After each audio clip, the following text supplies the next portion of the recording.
Bueno, buenas noches. Mi nombre es Giancarlo Ruiz, soy estudiante de la Universidad Bautista de Cali.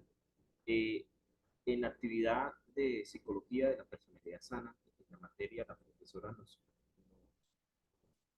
coloca la actividad de seleccionar una de las 6 teorías de, las, de la personalidad que plantea el artículo de Gantiva.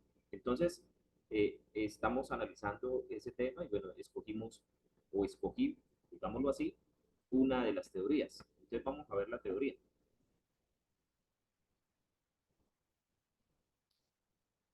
Aquí casi vamos a seguir cómo podemos abrir. A ver qué pasa. Un segundito, profe.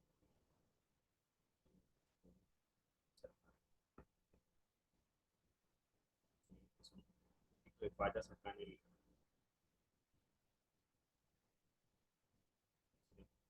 el computador, pero ya.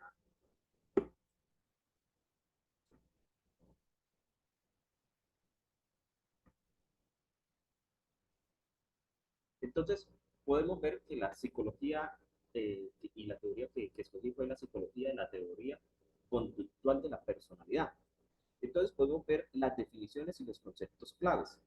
Entonces, el conductismo es una teoría de la psicología que enfatiza en la observación del comportamiento humano.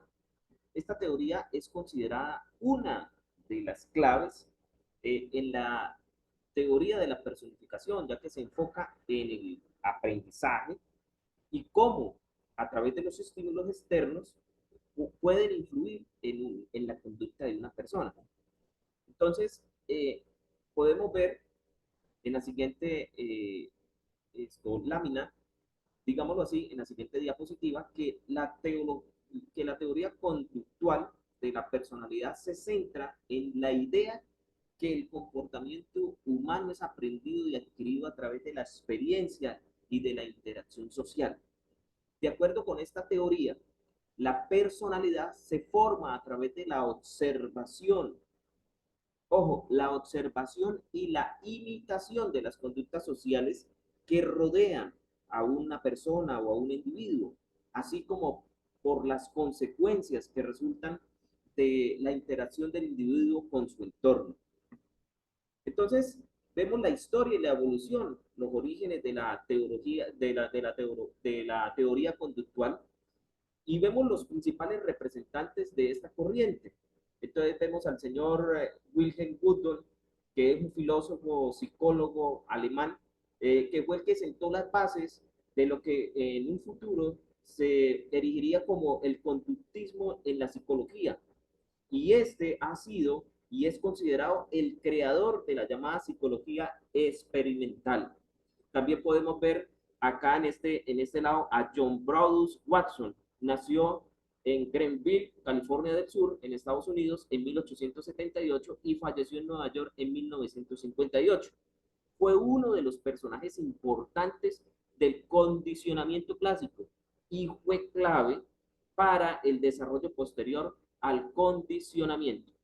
Y vemos a otra persona que se llama Iván Petrovich Pavlov, que fue un fisiólogo ruso muy conocido por sus experimentos con los animales, en este caso los perros, que dieron lugar a lo que hoy en día se conoce como el condicionalismo clásico. Entonces, podemos ver el comportamiento humano que se rige y cómo se forma a través de los cambios de las conductas. Entonces, podemos ver el estímulo, que cualquier incentivo, información o señal que provoca una respuesta en el individuo. La respuesta a esa conducta de un organismo resultado de la reacción de un estímulo. El condicionamiento, el aprendizaje que surge tras el estudio de los estímulos y las respuestas.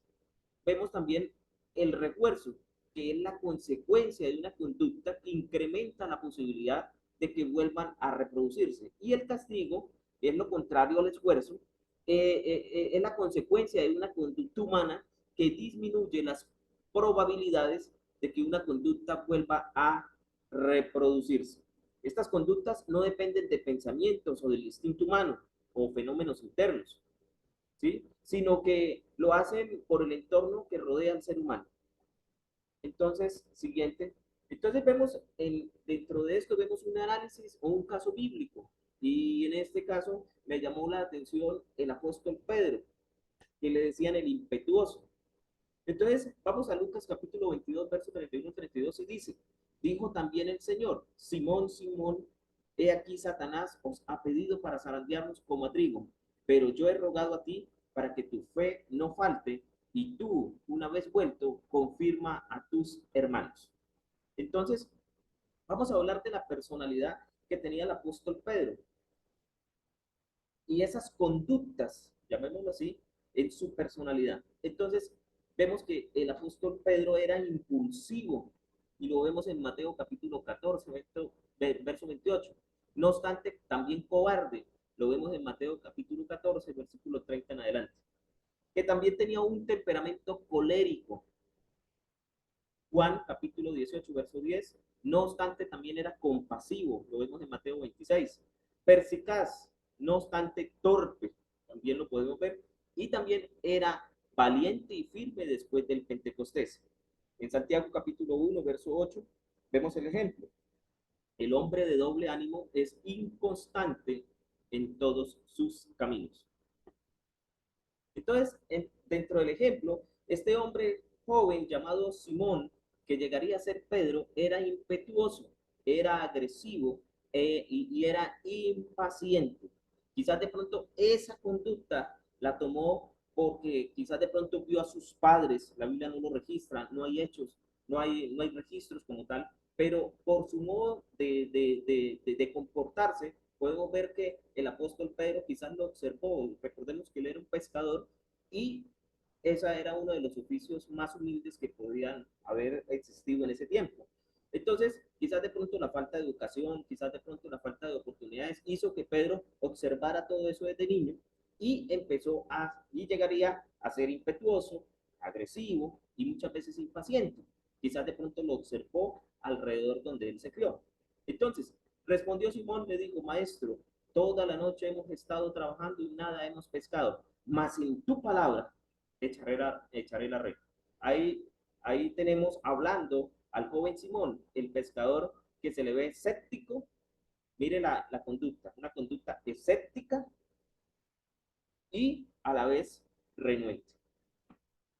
Entonces, podemos observar dentro de estas conductas que todo ser humano, si podemos observar, todo ser humano adopta, ¿sí?, esas conductas en su personalidad.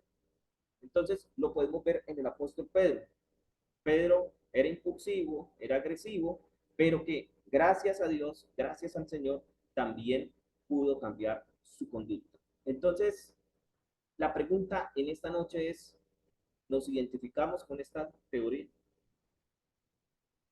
¿Somos impetuosos, somos agresivos, somos orgullosos, somos explosivos? Esa es la pregunta. Muchísimas gracias. Dios les bendiga y les guarde. Gracias, de verdad que sí, muchas gracias. Dios les bendiga.